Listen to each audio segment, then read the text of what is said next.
And one of the things that I always find unique is all you can do is control the way you respond, right? And it's hard to take responsibility of what we've all have done, right, in the past. But there's also freedom behind that. But then there's also this aspect where, okay, that's what I did, but that's not who I am, right? Right. And so making sure that during your recovery process that, yes, I did that and I'm sorry for that, but also acknowledging that I have been transformed by the renewing of my mind, right? Mm-hmm. That good Mm-hmm. old Bible verse, right? Mm-hmm. And I'm curious throughout that process, one, I think it's so cool that you were not confrontational, but you embraced those tough conversations. Mm-hmm. But I'm curious, you also had to give it grace for them because they had to go through their own like forgiveness process. And not all of them, right? I would assume not all of them forgave right away. Some had to work through that, but you had to love them through that as well. So I just want to talk a little bit more about that specifically in those experiences and maybe just forgiving yourself and forgiving others, but also the proper expectation when you are going to try to restore some of those relationships. So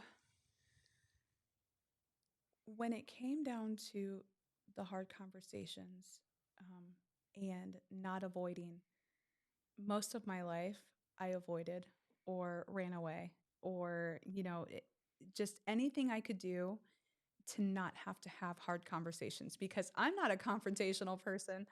But I caused so much strife and, so many issues that it was time for me to face them.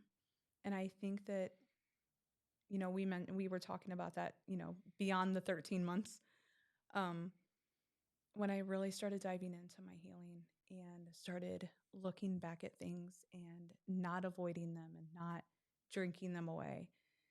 Um, that was, it was in those moments that I started to realize that, okay, if I do the hard things, there's going to be benefits from this.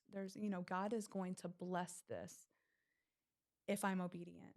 So I prayed for reconciliation with my kids. And when that started to happen, a part of me wanted to run away. A part of me didn't want to have to look at this and have to explain to them, like, I chose drugs over you. And it's not because I didn't love you, it's because I didn't know how to love myself. And I didn't know how to put that into words at the time. So I'm like, okay, God, I'm not going to run away from this, but I need your grace and I need your words. I need to know what to tell them. But I had to be obedient in that in order for him to bless that because I couldn't mishandle something else that he was giving me. And you mentioned it is tough to go through that process. Yes. And he had to, but I would love to just maybe talk a little bit. You mentioned briefly, you obviously are redeveloping a lot of these relationships continually still. And now you're seeing the fruits of what God's been doing, right? Being able to spend time with your grandkids or whatever it may be. So could you just share with them, like, now it's been such a long journey that it's like now you're able to experience life at the fullest with joy that God's given you. Yes, absolutely. So even in this past year, God has just showered us with blessings. um, like I mentioned, my oldest and my grandbabies.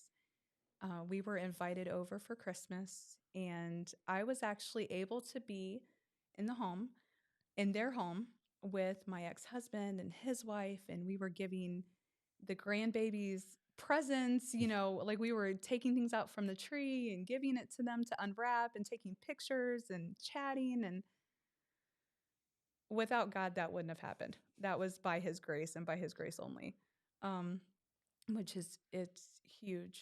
Um, my daughter is living at home with me now, and she, because of her past and what she went through as a child, she struggles with mental health issues, but she's actually getting the help that she needs now, being in the home with me. So that's also, some restoration that's definitely happening. And then her relationship with my youngest, with Ben. They get to be the quarreling brother and sister, the that fun stuff where they kind of, pick on each other and things like that. But it's amazing to see this though, because 10 years ago I would have never dreamed that this would have ever been able to happen.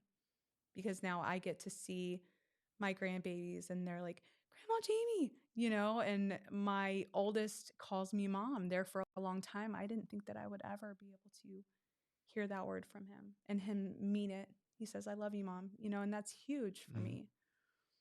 So just to be able to have my family in my life is amazing. I love it. And, you know, I really appreciate just showing up and sharing and being very authentic and transparent. It takes a lot, but I do know that this will help a lot of people's lives. And I want to just give the last few minutes for you to just have the stage, if you will, and just share your thoughts of anything else that you'd like to share. Those that are listening that you think would be beneficial for your own experience, for your own life, or just things that you learn with the relationship that you have now with Jesus and God and how he's been able to bless and impact your life. So I'd love for you to just share a few. Definitely. Something that comes to mind is something that Pastor Joe says quite often, but it's so real and so relevant in all of our lives. Do not get weary in well doing. Sometimes it can feel like you're just going through it and you're just, okay, God, when is this supposed to pay off? I'm trying to do this. I'm pushing through. When is this supposed to pay off? Don't get weary, because what he has promised, he is going to bring to fruition. He is going to make sure that he stays true to his word. He is not a man that he should lie. So um, I think that's the main thing, because if I would have had somebody give me that bit of advice so many years ago, it would have definitely made a difference. So Awesome.